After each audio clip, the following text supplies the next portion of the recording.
3 invités avec nous chaque soir pour décrypter les mouvements de la planète marché. Florian Yelpo nous accompagne, responsable macro chez Lombard Odier IM. Bonsoir Florian. Bonsoir. Merci d'être avec nous. Merci à Mabrouk Chetouane de nous accompagner également. Bonsoir Mabrouk. Bonsoir. Vous êtes responsable de la stratégie marché globaux chez Natixis IM. Et à nos côtés également Nicolas Forest. Bonsoir Nicolas. Bonsoir Grégory. Ravi de vous retrouver, directeur des investissements de Candriam. La politique est donc redevenue un driver majeur pour les marchés de la zone euro, à commencer par les actifs français, je le disais en introduction, Nicolas.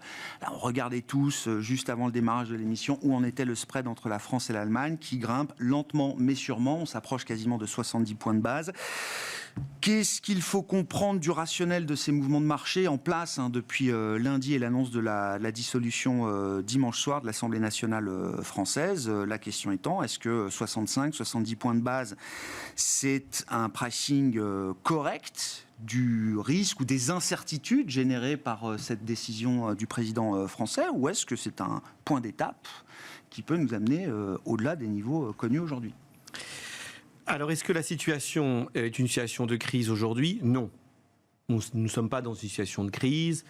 Certes, il y a un écartement du spread. De crise de marché, De crise de marché, mais le taux d'intérêt français, si on le compare par rapport à vendredi, finalement, en taux absolu, ça peut bouger. Est-ce que la situation est sérieuse? Oui.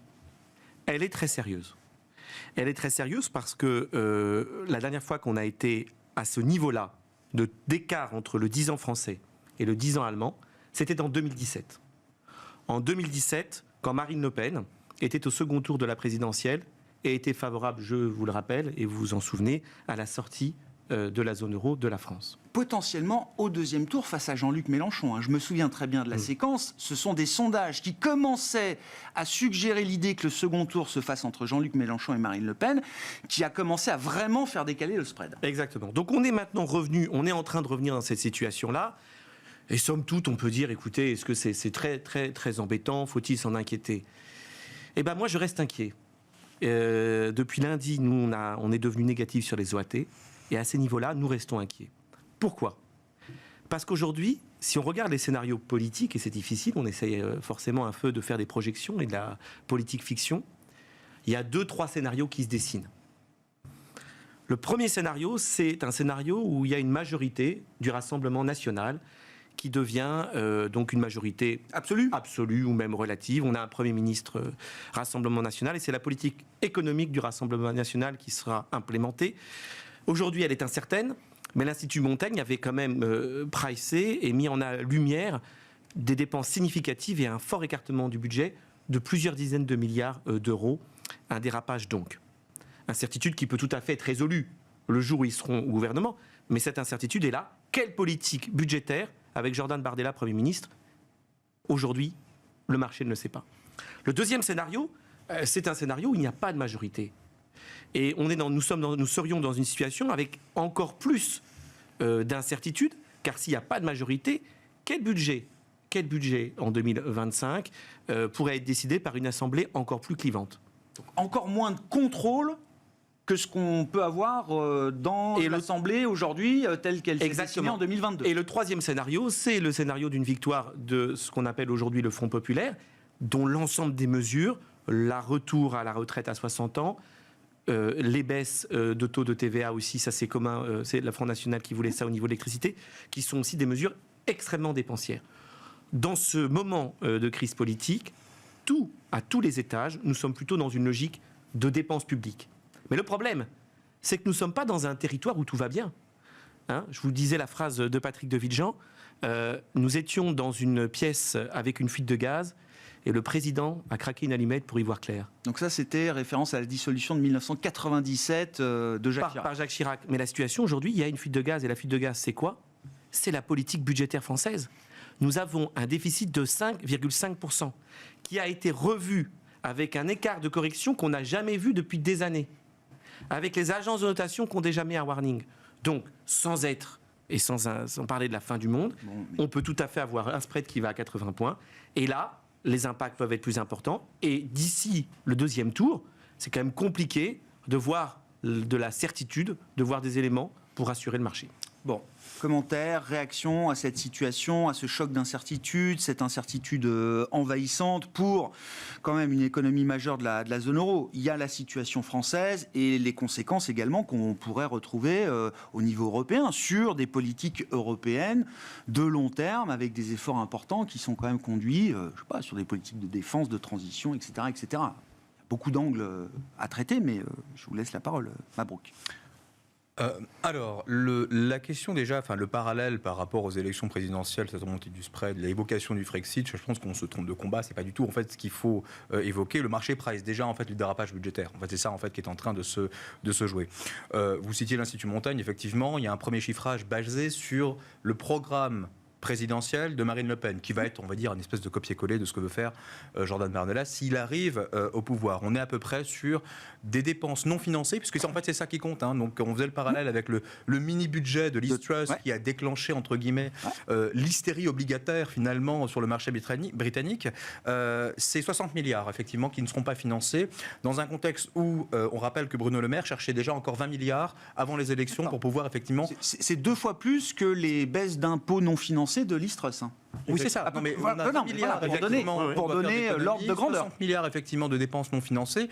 Là, on parle d'un programme papier, enfin, effectivement. On verra ce qu'il en reste. Mais il en restera rien, puisque finalement, à mon sens, globalement, ce qui se passe... Non, mais il faut là aussi... Quand on vient aux affaires, on va se rendre compte de la réalité budgétaire. Ça a été évoqué.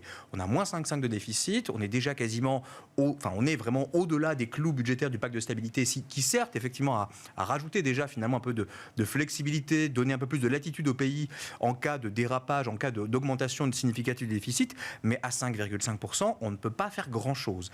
Et on le voit bien, quel que soit finalement le bord politique, et on ne sait pas finalement quelle va être la coloration politique de ce gouvernement. Rassemblement national, on enterre peut-être un peu trop vite finalement la majorité présidentielle qui pourra effectivement sur un malentendu jouer le rôle d'arbitre. Un bloc centriste, donc, oui. Voilà, donc qui pourra effectivement faire la pluie et le beau temps au niveau de ce nouveau gouvernement et au niveau législatif. D'où la paralysie finalement législative et donc l'absence de dérive budgétaire, parce que qu'est-ce qui se passe comme en Belgique quand il n'y a rien, quand il n'y a pas de gouvernement, finalement, en tout cas un gouvernement sérieux, finalement il ne se passe pas grand-chose. Mais en tout cas tout ça pour dire que ce soit finalement le Front Populaire ou le Rassemblement National, ils sont tous dans le même prisme, c'est-à-dire l'utilisation de la dépense publique, la relance par la demande. Et on voit bien que finalement, ce n'est pas le moment, finalement, dans un contexte où il n'y a pas déjà de recettes publiques nécessaires, et où en plus, on sait que cette relance par la demande est inflationniste, par ailleurs. Donc lutter, parce que ça, c'est un des grands programmes, finalement, du Rassemblement national contre l'inflation, en générant l'inflation, c'est un peu paradoxal, me semble-t-il. Donc c'est pour ça qu'à mon sens, il ne se passera pas grand-chose. Et donc, in fine, l'arrivée au pouvoir dans un contexte extrêmement bloqué, générera finalement de manière endogène un blocage. Il ne va pas se passer. Encore une fois, je doute de voir les dépenses publiques augmenter de manière significative, puisque, encore une fois, on n'en a pas les moyens. Et donc, il va falloir se recentrer à un moment donné sur l'existant et faire en sorte, finalement, que la situation puisse tenir. Le risque d'avoir un blocage, finalement, politique et institutionnel, il est quand même relativement fort. Et c'est ça, aujourd'hui, finalement, qui est le plus grand danger pour la France. Et vous citiez, finalement, dans un cadre européen, finalement, le problème, c'est qu'on a d'autres enjeux. On a des enjeux sécuritaires, on a des enjeux énergétiques, on a véritablement, en fait, on a les élections américaines qui vont constituer par ailleurs un risque à l'échelle de l'Europe, et avoir une Europe divisée avec une France, on va dire, qui ne sera pas dans les clous européens, c'est problématique. Et ça, alors, je mets de côté effectivement l'idée des dérives budgétaires. Il y a une réalité à l'exercice du pouvoir qui s'appliquera, quelle que soit la personne en charge. Mais un des grands arguments qui justifie le statut de l'OAT, et pas juste chez les agences de notation, mais auprès des investisseurs globaux, c'est quand même la capacité à gouverner la France avec des institutions fortes, avec un régime stable, etc. Est-ce que là, de ce point de vue-là, il n'y a quand même pas quelque chose qui est en train de changer et qui peut faire évoluer la perception que les acheteurs de dette française ont justement des actifs français en l'occurrence ? Mais le problème, c'est que là, il y a un risque, effectivement. Donc, ce risque, il commence à être dans les prix, effectivement, de l'OAT. On va voir, effectivement, si, globalement, les institutions françaises... Non, mais le côté blocage institutionnel, c'est pas... c'est pas positif pour l'OAT. Non, c'est pas positif. Mais bien sûr que non, c'est pas positif. J'ai jamais dit que c'était positif par Non. ailleurs. Mais le point, c'est que est-ce que aujourd'hui, alors à 70, 100 points de base effectivement d'écart de taux d'intérêt avec effectivement la référence allemande, est-ce que c'est un problème? J'ai envie de dire, c'est le même parallèle finalement qu'avec l'Italie, avec la Grèce, etc. Dès qu'il y a un problème, une crise politique, une crise budgétaire en Europe, on voit les spreads effectivement s'envoler et on voit effectivement qu'est-ce qui se passe, ces derniers revenir, puisqu'on a quand même des garde-fous. On n'est pas non plus dans une zone de république bananière. Enfin, c'est pas un peu le. Aujourd'hui, on achète trop rapidement, entre guillemets, le désastre et le cataclysme. On n'est pas dans cette thématique-là. Et à chaque fois que les spreads s'écartent, on s'étonne effectivement de leur écartement, mais ils reviennent tous finalement à la normalité. Ça se fait pour l'instant, j'allais dire doucement et de manière ordonnée. C'est-à-dire le spread, il était peut-être à moins de 50 avant, on monte à 65, 70, ça se fait graduellement depuis 3 jours. On verra le 7 juillet. L'Italie, on est monté à 7-8%. Oui, on est monté à 700 points de base de spread. Oui, voilà. Avant qu'il se passe quelque chose avant quand même. On n'avait pas la même BCE. C'est-à-dire qu'en gros, là encore, on n'avait pas les mêmes institutions, pas la même BCE qui aujourd'hui est pragmatique. Encore une fois, tout le monde nous dit non, la BCE ne réagira pas. Je ne suis pas d'accord. Le risque d'une crise majeure en zone euro déclenchée par un des pays pilier finalement de celle-ci, il est absolument colossal. On reviendra à quelles conditions et comment la BCE interviendrait dans un scénario de stress majeur. Il y a un point essentiel, il n'y a pas besoin d'intervenir. Il suffit juste que la Banque centrale soit crédible et menace tout simplement qu'elle fasse quelque chose pour que ça suffise à normaliser la situation. On l'a vu par le passé, ça s'est déjà produit. Mais sur la base de quoi ? Avec quel argument ? Un risque effectivement non diversifiable, un risque effectivement majeur et endogène et systémique. On ne peut pas prendre ce risque. Alors, comme je fais tourner la parole à un commentaire, Florian, sur la situation de marché. Stress très français, mais bon, on voit quand même, que l'OAT bouge plutôt avec les périphériques de concert aujourd'hui. On a changé un peu de case, en tout cas pour cette séquence-là. Et puis, comment ce stress se propage sur les actifs européens. Et est-ce que, ça nous coupe un peu l'herbe sous le pied en tant qu'investisseur, dans le sens où on commençait à parler d'un cas d'investissement européen peut-être plus favorable, à la faveur d'un petit décollage macroéconomique, de quelques baisses de taux à venir de la Banque Centrale Européenne. Est-ce que tout ça est mis au placard, au moins pour un temps ? Alors, pour l'instant, pas, au sens où l'écartement des spreads ne s'accompagne pas d'une baisse de l'euro marquée. Et aujourd'hui, on voit un effet sur les spreads français, mais on ne voit pas sur l'euro, qui serait un peu la mesure d'une progression du risque systémique européen. Aujourd'hui, les actifs européens, ils restent attractifs, d'autant plus quand on voit la baisse de la journée. Le point que j'aimerais peut-être ajouter, c'est... c'est une crise franco-française, mais pas que, parce que ces partis qui commencent à avoir une émergence, en tout cas politique, plus marquée qu'à l'habitude, ils ont en commun deux choses. Un, ils veulent dépenser de l'argent, donc il y a de la dépense fiscale qui est inflationniste. Pas de chance, parce qu'on tente encore de lutter contre l'inflation, et la BCE a révisé ses projections d'inflation, reconnaissant que les pressions inflationnistes en zone euro sont encore en train de progresser. Le deuxième élément, c'est que ce qu'ils ont en commun, c'est le protectionnisme. Il y a aussi une forme de protectionnisme qui est latent, gauche comme droite, et c'est aussi une source d'inflation. Mauvaise nouvelle pour la BCE. C'est-à-dire que si on se retrouve encore une fois dans une condition, dans un système un peu à la Liz Truss, on va avoir une banque centrale qui va peut-être voir encore des progressions dans les pressions inflationnistes, donc il va devoir faire son travail de banque centrale, surtout la BCE, qui n'est pas la Fed, il n'y a pas de double mandat. Et puis, et d'un autre côté, le risque fiscal, la fragmentation et la crédibilité face à ça. Souvenez-vous, la crédibilité de la Bank of England, la Banque d'Angleterre, à cette époque-là, était un peu, disons, mise à mal, pour dire les choses gentiment. Après, la France n'a pas le même système de retraite que la Grande-Bretagne. Le système de financement, le système de retraite par capitalisation anglais s'appuie principalement, en grande partie sur les actifs illiquides, et c'est ça qui a aussi généré cette vente, ces panic sales, ces ventes. C'était le risque d'un effondrement du système de retraite britannique, derrière le chaos généré par la présentation du mini-budget. Voilà, le système plus le mini-budget explique l'ampleur de la réaction. Donc, en gros, le danger pour nous de cette situation politique, pour le moment, il est plutôt du côté de la BCE qui pourrait être confrontée à faire un choix entre la fragmentation européenne et la lutte contre l'inflation. Et la BCE, c'est une très grande banque centrale. C'est pas la BOE, c'est pas une banque centrale d'une économie insulaire. C'est la deuxième plus grande banque centrale mondiale. Donc là, il y a un risque, surtout pour les gens comme nous qui avons été convaincus par l'idée qu'il y a une rotation à venir dans les actifs des actions américaines vers les actions européennes, de ramener vers les choses plus marché. Mais c'est aujourd'hui la question qu'on doit se poser. Justement, quelle forme pourrait prendre l'intervention de la Banque centrale européenne face au risque de fragmentation aujourd'hui généré notamment par le cas idiosyncratique français. À partir de quel niveau ça devient une mission pour la Banque Centrale Européenne et de quelle manière on opère ? Alors, avec quel programme, quel argument tout ça se retrouve devant les juristes à la fin de l'histoire. Enfin, je veux dire, quand la BCE se prépare à ce genre d'intervention, voilà, on a vu des cas, des années après, traités encore par les cours européennes de justice, constitutionnelles, Karlsruhe, etc. Donc il faut avancer quand même avec un argument et un cadre solide quand on se lance dans ce genre de mission. Plus le besoin de discipline que la BCE doit imposer auprès des États. La discipline budgétaire, c'est aussi à la Banque centrale de l'imposer aux États. Donc il y a une espèce Donc c'est pas un sauvetage sans contrepartie. C'est pas un sauvetage sans contrepartie. Non, mais il doit y avoir progression sur les spreads qui rendent la situation française difficile à tenir.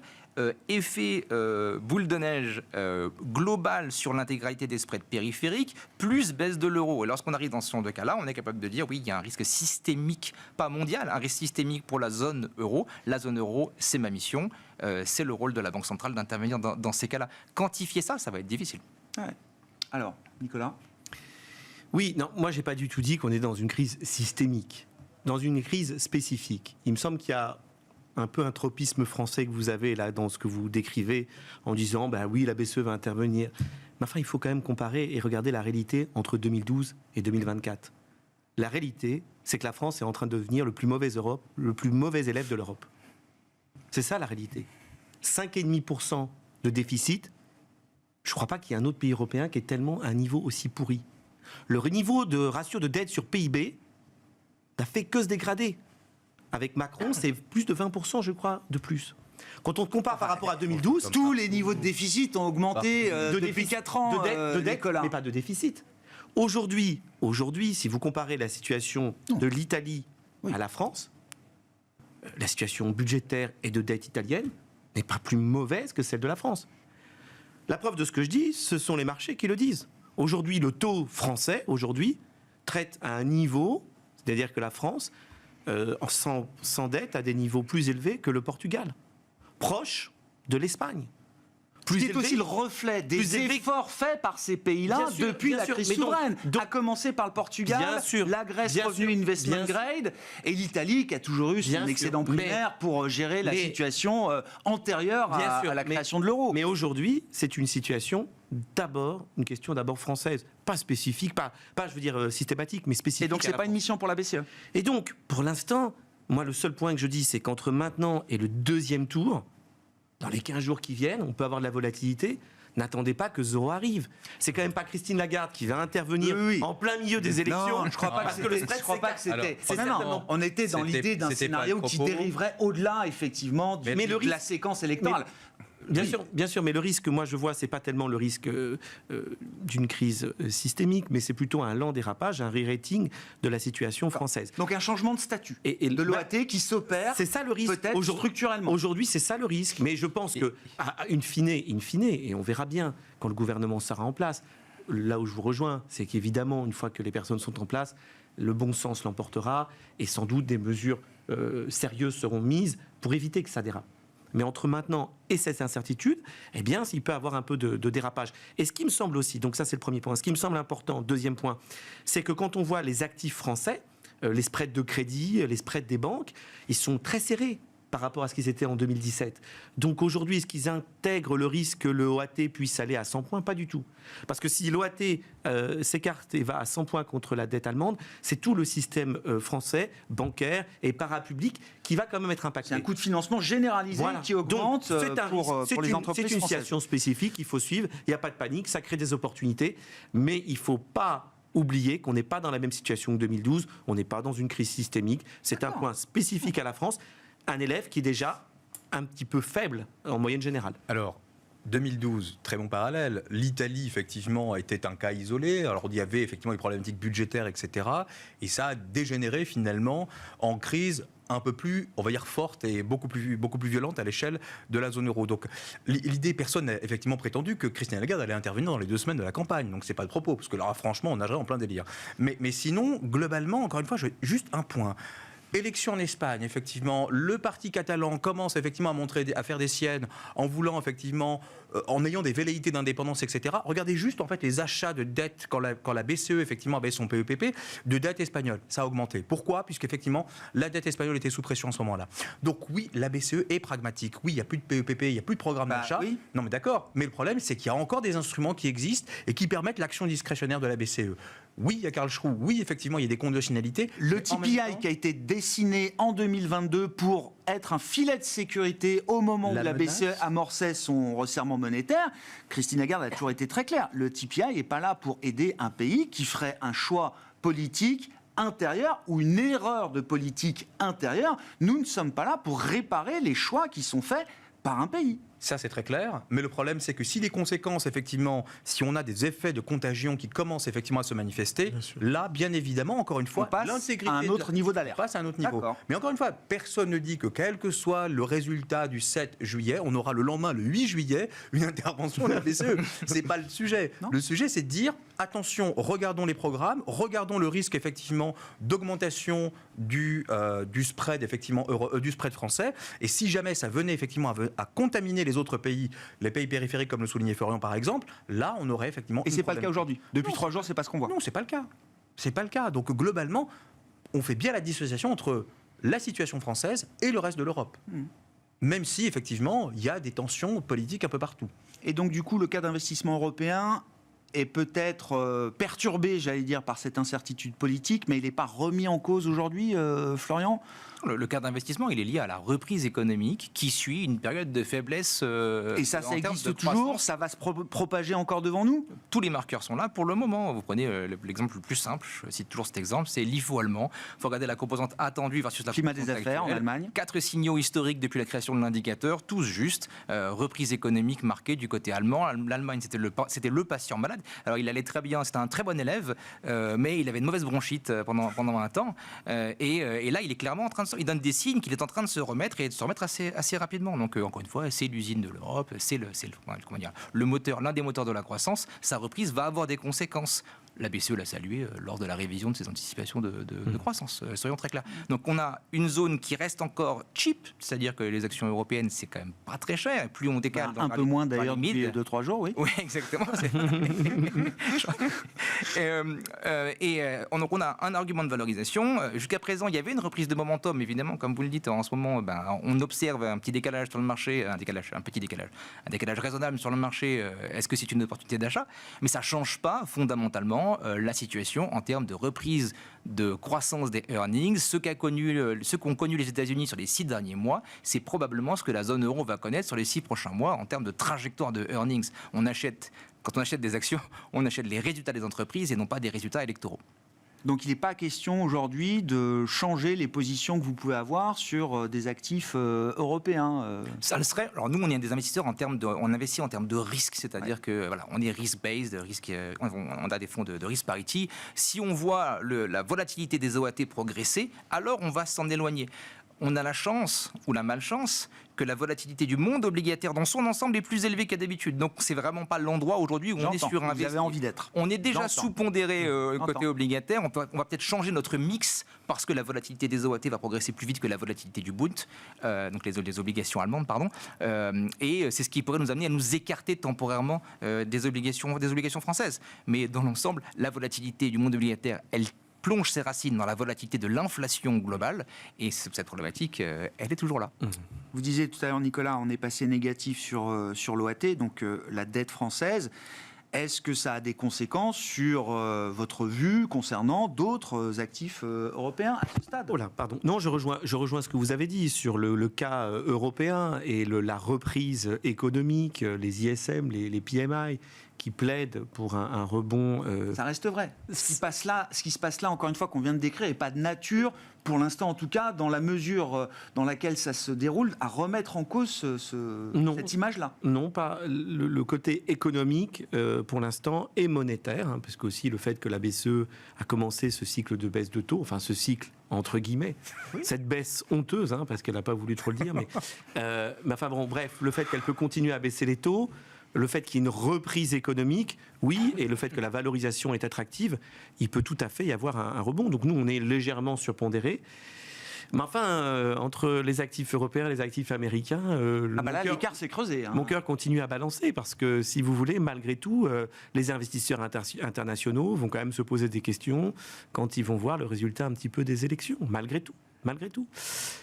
Et ça va tout de même un petit peu jouer. Et voilà. Mais pour l'instant, il n'y a aucun impact de cet épisode électoral sur l'activité. Est-ce qu'il peut y en avoir un ? Oui. Oui, non, mais à suivre. Si le Rassemblement national est à Matignon et l'extrême gauche dans la rue, il y a peut-être, ça va peut-être créer un climat plus compliqué. Mais pour l'instant, on n'est pas du tout là. Et c'est un environnement qui est plutôt positif. Même si c'est vrai, il faut être attentif aux risques spécifiques français. Et il faut être sélectif quand même aussi vis-à-vis de certaines entreprises et certainement le secteur bancaire aussi. Il faut être attentif. Vous dites baisse de taux honteuse de la BCE. Vous doutez. Non, mais d'accord, mais bon. J'assume. Déjà, elle l'a fait alors que franchement, les données précédentes n'allaient pas forcément dans le sens. Donc, elle a quand même tenu pour une fois sa parole sur ce sur quoi elle s'était engagée. Non, mais au démarrage des hausses de taux, la parole a été trahie à certains moments. C'est vrai. Non, mais vous doutez qu'il y en ait d'autres des baisses de taux de la part de la BCE. Elles vont être de moins en moins honteuses. Elles vont être de plus en plus glorieuses. Je parle de baisse honteuse parce que c'est un peu caché cette baisse que je ne saurais voir. Je baisse les taux, mais en même temps, je remonte un peu les indications d'inflation et je dis rien du tout. Donc, le résultat de cette baisse de taux, c'est que les taux longs ont monté. On verra. Peut-être qu'elle a remonté les anticipations, les objectifs, enfin les projections d'inflation sont remontées. On verra. Peut-être qu'aussi ça donne une marge de surprise à la baisse qui peut me permettre d'être un peu plus confortable. Bien sûr. Je veux dire, ça facilite la création de surprises à la baisse sur l'inflation. On se fixe un objectif, on fixe des projections un peu plus élevées, et puis on va constater que finalement, l'inflation est en dessous de ce qu'on avait projeté. On continue de baisser les taux. Oui. Vous faites la version positive. Vous faites la version positive, je veux bien, d'accord. Mais c'est vrai qu'en termes de forward guidance, de clarté, c'est pas évident pour l'investisseur. Oui. Et ce que je veux dire, c'est que c'est vrai que la baisse des taux de la Banque centrale et la reprise économique pourrait être favorable, par exemple, aux petites et moyennes capitalisations dont vous allez parler. Ouais. Mais c'est vrai que pour ça, il faut vraiment qu'on ait une banque centrale qui donne un chemin clair sur les baisses de taux et qui donne vraiment cette bulle d'oxygène. Nous attendons encore des baisses de taux de la Banque centrale européenne, mais on voit bien qu'elle est dans cette façon de gérer la politique monétaire très différente de Mario Draghi, où elle essaye de trouver des compromis. Et dans ce contexte-là, qu'est-ce qu'on fait pour juillet ? On attend, on voit. Et donc pour l'investisseur, on n'a pas un cap très clair. Et ça, d'ailleurs, les taux d'intérêt sont pas si à la baisse que ça. Non, peut-être qu'au fur et à mesure, elle trouvera un peu plus de marge de manœuvre, de confort pour offrir un peu de forward guidance aux investisseurs. Encore une fois, si elle n'avait pas de forward guidance, elle n'aurait peut-être même pas baissé les taux le 6 juin dernier. Non, bien sûr. Non, mais c'est pas un métier facile. Et je pense que ce que vous avez dit aussi est très intéressant par rapport au télescopage. On est là dans la politique fiction, mais si jamais s'il y avait un peu de tension sur les périphériques, c'est vrai que ça tilterait un petit peu la question de politique monétaire, mais on n'en est pas là. Non, mais surtout, le point le plus important, et je pense que le terme que vous avez cité est vraiment essentiel, c'est une baisse de compromission. C'est un compromis, en fait, cette baisse de taux. Ça n'a rien à voir avec la réalité macroéconomique de la zone euro. L'année dernière, on a un accident de croissance que l'Allemagne était littéralement en récession. Donc là, globalement, ça va mieux, ça se stabilise. Et donc, quand vous regardez juste la dynamique, c'est-à-dire qu'en gros, on passerait de moins 0,3 même à quelque chose d'extrêmement faible en Allemagne, mais ça suffit finalement à justifier une stabilisation, même une croissance économique qui pourrait surprendre le consensus. Et on voit bien que c'est déjà le cas depuis le début de l'année. Et sur, effectivement, l'aspect marché-action européen, là, le marché va commencer à regarder non pas finalement les résultats, la croissance des bénéfices pour 2024, puisque on a déjà fait une partie de l'année, mais il va se projeter pour 2025. Oui. Et là, c'est surtout, en fait, ce qui est très intéressant, les résultats des entreprises, quand on prend les indices, par exemple, nationaux, le CAC, le DAX ou le MIB, c'est très faible pour cette année. Et quand on regarde, finalement, ce qui est attendu pour 2025, c'est très fort. C'est quoi, du plus 10 ? Même plus. Donc, globalement, vous avez du plus 12 pour l'Allemagne, et quand on compare, effectivement, de quelque chose d'extrêmement, on va dire, flat, on va dire à 1 ou 2%, le delta, du moins la différence, fait que vous avez plus 10, qui est beaucoup plus fort qu'aux États-Unis en réalité. Et on a déjà vu des phases de déconnexion. Alors je suis d'accord que c'est très difficile, effectivement, de quitter le marché américain, c'est pas ce qu'on fait d'ailleurs, mais se dire que le marché européen peut s'affranchir finalement de ce qui se passe aux États-Unis, ça s'est déjà produit. 2022, fin 2022, le marché américain est complètement stone, il est complètement flat, alors que le marché européen, lui, continue. D'ailleurs, de octobre 2022 à aujourd'hui, j'ai pas la mesure précise, mais je ne crois pas que les indices européens soient particulièrement en retard sur les indices américains. Hein. Sur cette séquence-là, je pense qu'on est kiff-kiff, voire peut-être certains indices européens au-delà de ce qu'on voit sur les indices américains. De décalage, c'est-à-dire qu'en gros, ça peut se produire. Et je ne serais pas étonné de voir d'ici la fin de l'année, finalement, cette Europe, effectivement, un peu bancale, un peu malade sur le plan politique, etc., finalement, sur un malentendu, les investisseurs se dire, bon, il y a de la valo, finalement, il y a même un petit réservoir de croissance, et sur un malentendu, finalement, on citait effectivement sur le cas de l'Europe qui parvient finalement à se mettre d'accord sur des plans de relance budgétaires qui profitent à certains pays, pas à d'autres, et bien finalement, si on arrive à mettre tout ça de concert, ça va peut-être servir les intérêts des boîtes européennes. Et nous, c'est ce sur quoi on table, effectivement, pour la seconde partie de l'année. Et ça, ce qui se passe aujourd'hui ne change pas cette dynamique. Enfin, l'Allemagne est affectée, c'est vrai, l'Europe est affectée par le canal de la France et ça affecte l'Allemagne, mais ça va non plus remettre en cause la trajectoire de croissance de l'Europe. Toujours l'idée que les attentes sont tellement basses sur l'Europe que... incrémentalement, la moindre surprise positive peut générer des effets. Donc elle affichait les 0,9% de croissance. Tout le monde dit que c'est complètement irréalisable. Pas du tout. Mais non. Moi j'entends plein de gens qui viennent me dire, moi je suis à 0,8, je suis à 0,9, je suis à 1. Parfait. Donc je sais pas, moi les gens qui font de la conjoncture et qui font des projections, ils viennent pas me dire que c'est complètement irréalisable. Avant la projection, finalement, les publications, on était à ce niveau-là. Et donc on nous comment dire, on nous targuait finalement d'être un peu trop optimiste, exagérément optimiste. Le consensus a démarré à 0,5, faut pas l'oublier. Hein, donc, oui, c'est l'acquis déjà qu'on a pour l'année, donc oui, quasiment. Donc, non, mais même, fin d'année dernière, on a démarré à 0,5 alors que l'acquis est encore en dessous. Donc, non, mais tout ça pour dire effectivement que à chaque fois que la BCE dit quelque chose, ça va pas. Donc, c'est problématique. Oui, elle est payée pour ça, c'est le job. Hein. Mais oui, non, mais tout le monde se prosterne en disant que c'est génial. Donc, alors qu'il y a à boire et à manger dans ses propos. Alors, on va voir. Est-ce qu'on se prosterne devant Powell? Non, mais si, c'est la question, Florian, parce que moi j'ai eu l'impression, je l'ai écouté, oui, j'ai bien écouté Powell, je trouve qu'il est toujours assez clair dans son discours, voilà, même si ils sont dans le brouillard et qu'ils veulent pas sortir de la dépendance aux données, etc., pour des questions politiques, tactiques, j'en sais rien. En tout cas, moi je constate que le marché a plutôt accordé de l'importance aux dernières données, le CPI, les données d'emploi, effectivement, alors on a revu un peu peut-être la lecture avec le dernier rapport sur le marché du travail, mais quand même tout le faisceau d'indications qui montre le rééquilibrage du marché du travail, le PPI qui vient enfoncer le clou encore aujourd'hui, j'ai plutôt l'impression que c'est ça qui fait que le marché continue d'imaginer que cet espace est en train de s'ouvrir pour la Fed. Il y a un chemin pour baisser les taux qui est en train de se créer devant nous. On a eu 6 mois de doute. On a été surpris, je trouve, en mai dernier, de la façon qu'il a eu de communiquer, le 1er mai, le communiqué lors du FOMC. Et puis on s'est rendu compte en lisant les minutes qu'en fait, les minutes étaient très différentes du FOMC. Ce qu'on vient d'avoir en termes de conférence de presse, c'est un copier-coller des minutes. On vient d'avoir une explication 10 minutes du meeting du mois de mai, et c'est comme ça que la Fed est en train de se positionner. Dans lesquels il nous disait quoi, pour nous rafraîchir la mémoire? Il nous disait que l'inflation, c'était pas complètement fini, qu'ils continuaient à avoir une forme d'anxiété, alors que pendant la conférence de presse, dans l'ensemble, il avait l'air très à l'aise vis-à-vis de la volatilité de l'inflation. Là, il le dit clairement, on est prudent, on ne sait pas vraiment où ça va, on se rend compte qu'il y a une tendance à la désinflation, mais qu'elle peut être plus chaotique que prévu. On est prêt à faire face à ça. 3-4 mauvais rapports dans la figure, donc oui. Il y a un exercice de réalisme, c'est plutôt bien effectué. Là où je suis plus surpris personnellement, c'est l'absence de révision à la baisse de la prévision de croissance sur 2024. On voit un faisceau d'indicateurs qui sont en train de 2%, oui. On voit un faisceau d'indicateurs qui sont en train de se rétracter ici ou là. Ça touche surtout l'industrie principalement. Il y a quelques éléments autour des services également qui vont dans ce même sens-là. On a à peu près, je dirais, 60% des données qui se dégradent aux États-Unis depuis 2 mois maintenant. Ce qui est plutôt une bonne nouvelle, qui est là aussi extrêmement supportive du marché. J'allais dire, dans le métier du banquier central, c'est un peu ce que je disais sur la BCE tout à l'heure. Quand il dit nos projections sont encore conservatrices, etc., on fait attention aux risques, etc. Est-ce qu'il n'y a pas l'idée de se dire bon, je vais mettre un petit peu le niveau et de croissance et d'inflation, peut-être dans la borne haute de mes projections, et comme ça, en cas de surprise à la baisse, je suis très à l'aise pour pouvoir justement, vous voyez, c'est en dessous de notre scénario. Ça nous donne de la place pour baisser les taux. Est-ce que c'est quand même pas ça aussi le fond de l'argument derrière?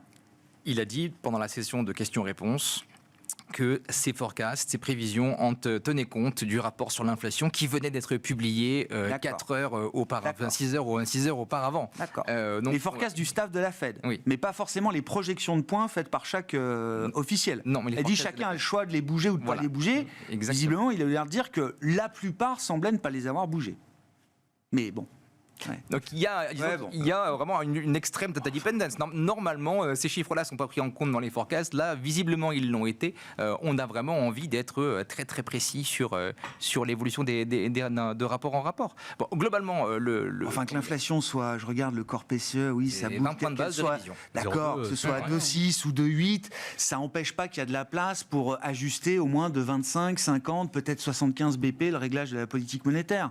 Oui, c'est un signal parce que dans le statement, on a très peu de changements. Quand vous comparez côte à côte, le statement de mai et celui de juin, on n'a quasiment aucune. Le message est dans les forecasts. Je comprends. Aussi simple que ça. Ils disent on a plus d'inflation, croissance inchangée. Ouais. Croissance inchangée, point d'interrogation. Je ne sais pas comment est-ce qu'ils arrivent à faire ces calculs-là.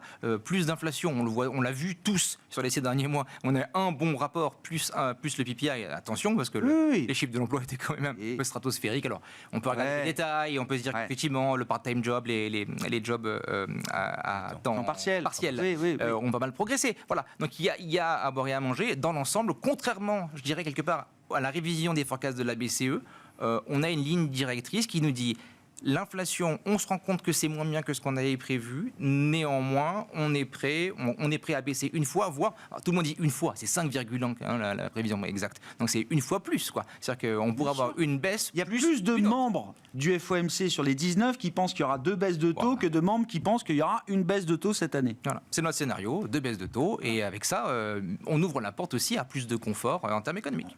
Ils sont aussi data dependent qu'ils le disent, ou quand même, est-ce qu'ils commencent à avoir, avec peut-être un peu plus de confiance dans les projections et les prévisions qui sont faites? Christine Lagarde le soulignait, on a un peu plus confiance quand même dans nos modèles et dans nos prévisions d'inflation. On se trompe un peu moins depuis quelques mois. Ben non, mais il faut bien que ça commence quand même par quelque chose.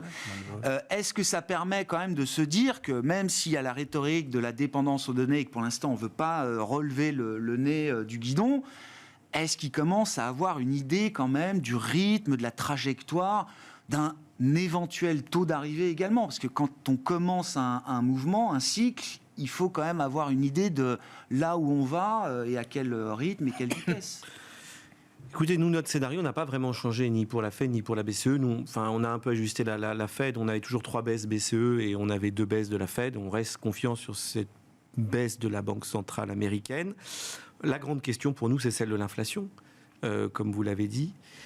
Provision d'inflation pour 2024 et 2025.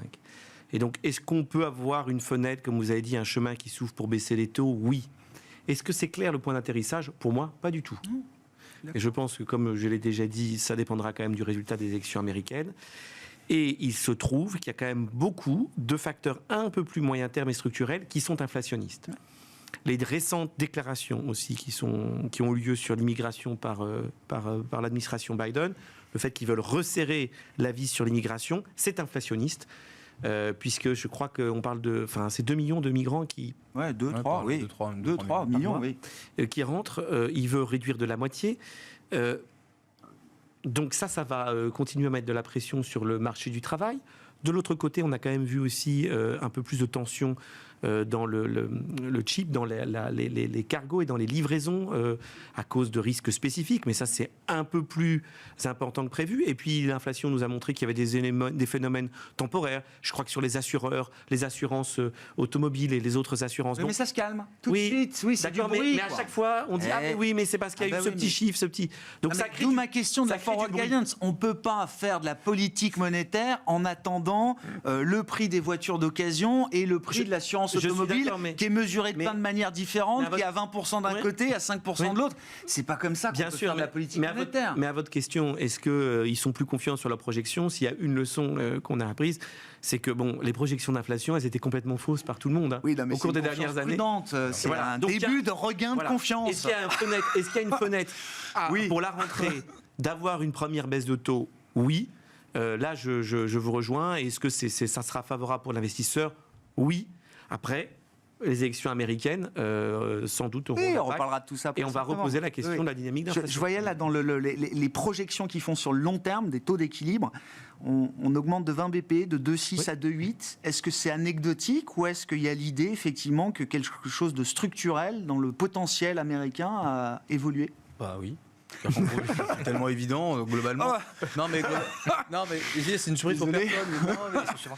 Désolé pour ma question ratée. Non, c'est pas ça, c'est que ça fait plusieurs mois qu'on le dit, le CBO a déjà publié là-dessus, il y a une révision du potentiel de croissance. C'est pas un débat. Enfin, moi j'ai l'impression que c'est un débat. Non, c'est pas vraiment un débat. Ah, parce c'est que, pas un débat. non, pour moi, c'est pas un débat. Quand vous avez en fait autant d'investissements qui sont réalisés sur le sol américain, c'est-à-dire qu'en gros, les types sont en train de.